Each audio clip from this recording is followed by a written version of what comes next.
reforma nuk ka këto thirrjet historike, se po të shohësh kushtetutën thot lidhjet mes rajoneve territore me zhvillim ekonomik dhe historik. Ka zona që s'kan lidhje historike njëra me tjetrën, janë kufitare, s'kan lidhje ekonomike njëra me tjetrën. Nuk bëhet mbi bazë një studimi kjo, apo mbi bazën e emblemës kryesore që t'ia çojmë shërbimin qytetarit. Kjo gjëja bëhet për një arsye të vetme. Kuti votimi.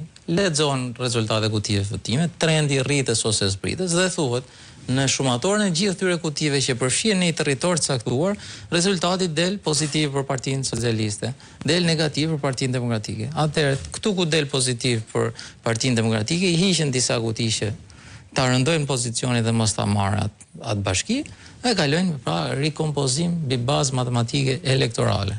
Gerrymandering që pra, çfarë do që të ndodhi në fund do të marrë formë, edhe sikur me revolucion të rrezohet pushteti, prap faktori ndërkombëtar, po dhe vet kushtetuta jonë, po dhe vet ato aspirata që ka kompion janë për një demokraci parlamentare, republikë parlamentare.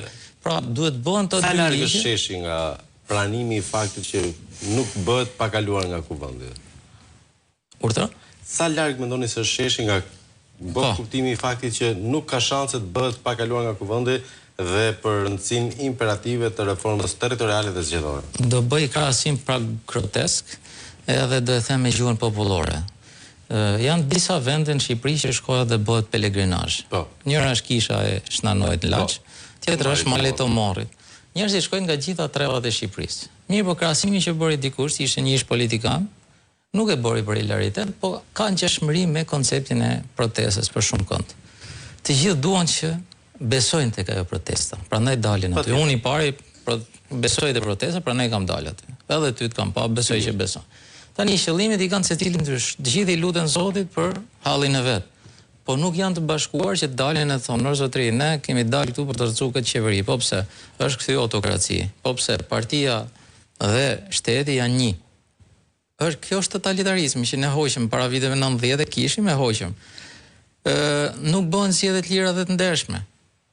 Nuk ka liri ekonomike, po kemi përqendrim të drejtave dhe përqendrim të ekonomisë, ka disa dorë oligarkët e famshëm. Pra ne jemi pothuajse në të njëjtën kohë si në kohën e Zogut. 7 latifundistët e asaj kohe me oligarkët e kësaj kohe.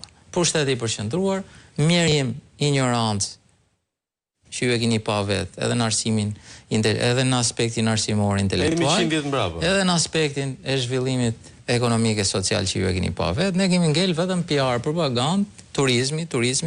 Hajde shikoni plazhet sot. Gjendja e plazheve sot ndikon nga viewsat dhe reviewsat që bëjnë protestuesit. E tentuan ta thonë atë. Po jo, nga do vinë gjermanët? Ka ndaj rrugë që vjen, ne nga veriu? Ka ndaj rrugë që vjen? Jo. Nëse ka ndaj rrugë merre makinën sot dhe nisu të shkosh për Malzi. Po ta heq urën e Milotit që është gangren për gjithë veriun. E kalove urën e Milotit, e kalove dhe Lezhën deri aty ku është trafiku, se tani njerëzit fillojnë të mendojnë psikologjikisht që u të ndërua rruga dhe do bëhet. Me i kosto të jashtëzakonshme. Okej, do bëhet. E ke pa gjurmën e rrugës ti dhe arsyetimin. Kjo rruga që është e drejtë, tani nuk do jetë më e drejtë, do kaloj këtej nga pjesa e zonës ku po janë dhënë leje do zhvillohen resorte e tjera me radhë, me arsyetimin që ne nuk mund të bëjmë një partneritet publik-privat ose koncesion, format e prokurimit, sepse është një rrugë ekzistuese që është tenderuar nga buxheti i shtetit. Pra ne nuk mund të ecim mbi këtë gjurmë.